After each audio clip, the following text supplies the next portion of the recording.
Olá pessoal, meu nome é Paulo Fernandes, eu sou o coordenador técnico da SFC Serviços, uma empresa do grupo Vegor que presta serviços de apoio à operação e manutenção de equipamentos isolados a gás. E aqui no nosso canal a gente conversa sobre todos os aspectos relacionados à utilização dos gases isolantes. Nós temos conversado aqui nas nossas últimas conversas, nós estamos conversando sobre as misturas gasosas para serem utilizadas alternativamente às SFCs em função do poder de aquecimento global que o SFCs apresenta quando comparado a outros gases. Então, o SFCs é o gás de maior potencial de aquecimento e o mundo está correndo atrás de um substituto que reduza esse risco potencial aí de aquecimento global advindo da utilização dos gases isolantes. E nós estamos conversando especificamente sobre a mistura gasosa que tem sido proposta pelo pessoal da Hitachi e da GE Vernova. Então, nossas últimas conversas, conversamos sobre isso. Nós já conversamos sobre que tipo de aditivo foi desenvolvido, as propriedades do aditivo, já conversamos sobre ela. O aditivo ele é usado numa mistura gasosa que basicamente compreende dióxido de carbono, oxigênio mais o aditivo. Daqui a pouco eu converso novamente por que dessa composição. Mistura essa onde, na verdade, o elemento de interrupção de arco e de isolamento elétrico é o dióxido de carbono. E essa mistura é o que está sendo proposto por esses dois grandes fabricantes de equipamento, e sobre ela a gente está conversando. Nós conversamos já sobre as características do aditivo, as características básicas da mistura, quando comparado ao SF6, diferenças importantes, já fizemos, eu recomendo, eu vou deixar o link dos últimos 3 vídeos aqui na descrição, para você, quem quiser pegar do começo, vai lá e começa a ver do início. O que falta a gente conversar hoje é sobre o seguinte assunto. Nós sabemos, tem sido estudado, qual é o comportamento, qual é o resultado da utilização dessa mistura no curto prazo. Então, assim, as características elétricas, características de interrupção de arco, característica de perda por vazamento, permeação, envedante, tudo isso a gente já conversou, é coisa que foi visto. O que falta ver é o seguinte: como que esse produto vai se comportar no longo prazo, na utilização a longo prazo. Esses equipamentos cujo prazo usual de amortização desse investimento é na faixa de 30 anos, a vida útil esperada está por aí, 30 anos, mas para que a gente tenha mais rendimento, quanto mais usar depois da depreciação, melhor, mais rendimento a gente tira do equipamento. Então, assim, são equipamentos que, na utilização industrial, normal, né, que paga depreciação, etc., até se espera pelo menos uns 40 anos de utilização aí. E o que vai acontecer com essa mistura gasosa durante esse tempo de utilização, né? E a resposta, eu vou dar a resposta logo, porque eu não gosto a gente não quer iludir ninguém. A resposta é a seguinte: ninguém sabe, tá certo? Nós temos, na verdade, nossas últimas conversas eu baseei nas informações que estão contidas tanto na ficha técnica do aditivo, do C4F7N, que é o aditivo produzido pela 3M. A 3M disponibiliza uma ficha técnica básica desse aditivo. As informações do aditivo foram obtidas dessa ficha e a GE Vernova e a Hitachi publicaram um handbook, um manual de utilização dessa mistura gasosa que a gente está conversando aqui, que é o dióxido de carbono, oxigênio e o C4F7N. Desses documentos que a gente tirou as principais informações que a gente está conversando aqui.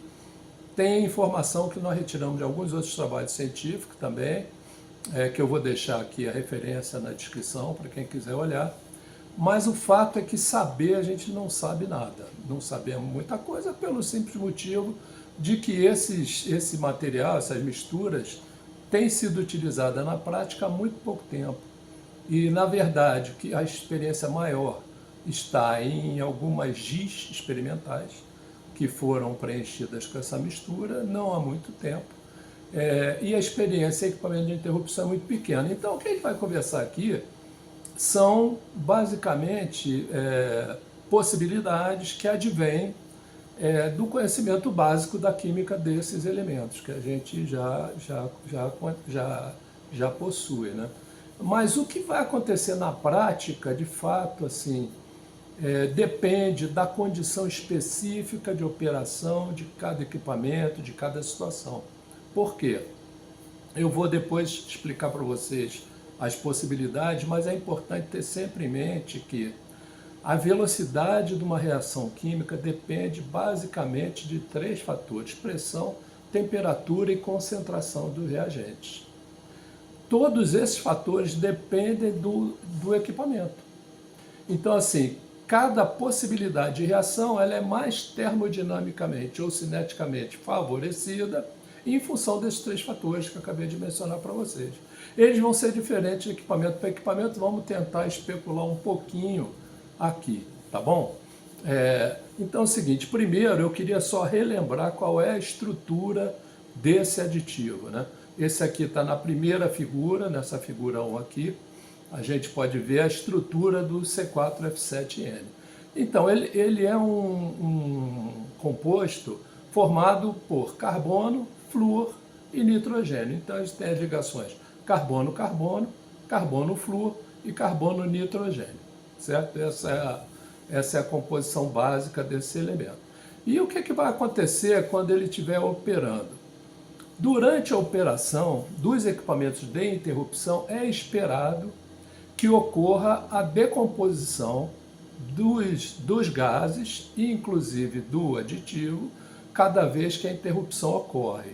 A mistura de gases, nessas condições, a gente pode considerar que essa mistura é de gases perfeito, resulta, portanto, numa mistura que se comporta como um gás perfeito, e ela vai ser homogênea o tempo todo. Então, o esforço a que está submetido um dos 3 gases serão submetidos todos eles ao mesmo esforço. Então, todos 3 sofrerão o efeito dessa descarga elétrica. Então, o que pode acontecer com esse produto quando opera um equipamento de interrupção? Tá bom? Aqui nessa figura 2, a gente tem aqui as propriedades principais do aditivo, do C4F7N. E a gente vê que ele tem ali uma rigidez elétrica de 11 kV por milímetro, né? Essa rigidez que ele tem indica que ele vai se romper na ocorrência da operação, seja do disjuntor, seja de uma chave seccionadora. Então, esse produto ele vai se decompor, tá certo? Essa mistura ela está composta, segundo o manual, a recomendação dos fabricantes, a composição dela é 82% de dióxido de carbono, que é o elemento que vai dar o isolamento e a extinção de arco, 5% do aditivo e 13%, que é o balanço, com oxigênio. Esse oxigênio está aí, que é para reagir com o carvão, o carbono, que se forma quando dá interrupção de arco sobre o dióxido de carbono. O dióxido de carbono se decompõe em carbono e oxigênio e depois se recombina em CO2. Mas essa recombinação é incompleta. Então o oxigênio está ali para garantir que não vai resultar carvão, que é o carbono não recombinado com oxigênio, e monóxido de carbono, que é um gás indesejado. Então, nessa próxima figura 4 aqui, nós estamos mostrando para vocês o seguinte: o que pode se formar na ocorrência do arco. Na verdade, quando a gente dá um arco de alta potência, numa mistura gasosa como essa, nós vamos ter uma atomização de todo mundo. Na verdade, se formam íons, mas esse íon é aquele átomo com elétron faltando ou sobrando. Então, assim que a gente tem são os elementos atomizados. Então, nesse caso, nós vamos ter átomos de carbono, flúor, nitrogênio, oxigênio, proveniente da mistura, certo? Então são esses elementos que nós vamos ter aí para se recombinar. tá certo? Uma olhada rápida aqui, quais as probabilidades de produtos a se formarem dessa recombinação. Dióxido de carbono, obviamente, isso vai estar tudo nessa próxima, aqui na nossa figura 4, ela está mostrando tanto os átomos que se formam, quanto as possibilidades de produtos de decomposição, que são os produtos a ser formados a partir dessas recombinações. Então, o próprio dióxido de carbono, em grande quantidade, mas nós vamos poder formar também o ácido fluorídrico, porque nós vamos ter sempre umidade no meio também. Essa umidade leva à formação de ácido fluorídrico, vamos ter a formação do CF4, tanto quanto no SF6, que é o fluoreto de carbono, né, o CF4. Vamos ter a possibilidade de formação de vários fluorcarbonos. Então, assim, vamos ter o fluormetano, difluormetano, trifluormetano e tetrafluormetano, que é o CF4. Vamos ter a possibilidade de formação dos gases de nitrogênio, que seria o óxido de nitrogênio, e os gases ácidos, né, como o ácido nítrico, os óxidos de nitro, que vem da reação do óxido de nitrogênio com a umidade. Desculpa, vamos ter também a possibilidade de formação do HCN. O HCN é o ácido cianídrico, que é um veneno muito forte, que era utilizado pelos alemães nas câmaras de gás, os nazistas. Então, assim, é um veneno fortíssimo. Quanto forma de cada um? Não sabemos. Isso vai depender das condições termodinâmicas e cinéticas de cada equipamento, cada energia de arco envolvida. Então, será sempre diferente da interrupção no arco para a descarga parcial, por exemplo, que ocorre num equipamento onde não há interrupção. Então, quanto forma de cada um, o que é formado preferencialmente, a gente não sabe. Isso a gente vai ter que determinar ao longo do tempo, né? Nós da VEGO pretendemos fazer alguns experimentos para tentar determinar quais serão os elementos preferencialmente formados em condições de descarga parcial. Isso a gente pretende fazer um estudo sobre isso, né? E existe mais uma reação importante, que é a reação do aditivo, que é o C4F7N, com a água, da umidade que está sempre presente em tudo. Então, esse elemento, segundo o manual da Vernova e da Hitachi, ele reage com a água e dá uma molécula de um composto proveniente dessa reação, que na verdade é uma amida, que é o C4H2F7NO, que segundo eles é um composto sólido cristalino. E isso é bem importante para nós, porque um sólido cristalino, ele vai necessariamente se formar sobre alguma superfície.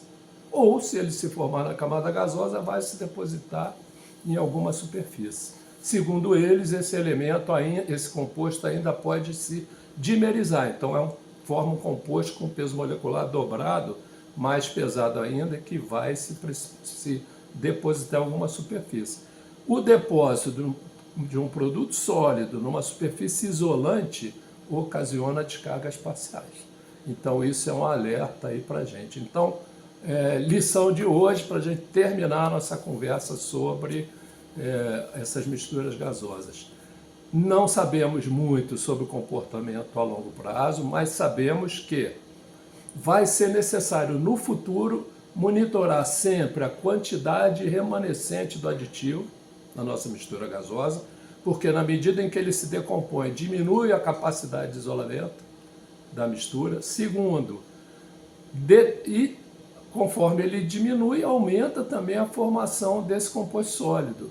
Segundo, a medida de descarga parcial vai ser muito importante daqui por diante, porque esse sólido depositado na superfície isolante ocasiona descargas parciais. Então, medida do aditivo remanescente, medida de descarga parcial, determinação da quantidade de monóxido de carbono e, eventualmente, de um dos compostos possíveis que a gente mostrou naquela figura, vai dar para nós a indicação do que fazer em termos de manutenção preventiva e preditiva nesse tipo de equipamento. É cedo ainda para a gente bater o martelo sobre o que é importante, o que é que não é, mas está nessa direção aí. Tá bom, pessoal? Muito obrigado aí por assistir. Espero que tenha sido útil para quem está hoje preocupado com o futuro aí. Espero que esse papo inicial tenha sido útil. Por favor, fique à vontade para mandar perguntas, questões à vontade por aqui nos comentários ou pelo nosso site www.vegor.com.br, pelo nosso perfil no LinkedIn. Vamos estar contentes aí de conversar mais sobre esse assunto conforme for do interesse de vocês aí. Muito obrigado, deixe seu like, compartilha com o pessoal que usa SF6 aí, que eu sei que a maioria vai gostar de saber dessa conversa aí. Um grande abraço para todos e até a próxima.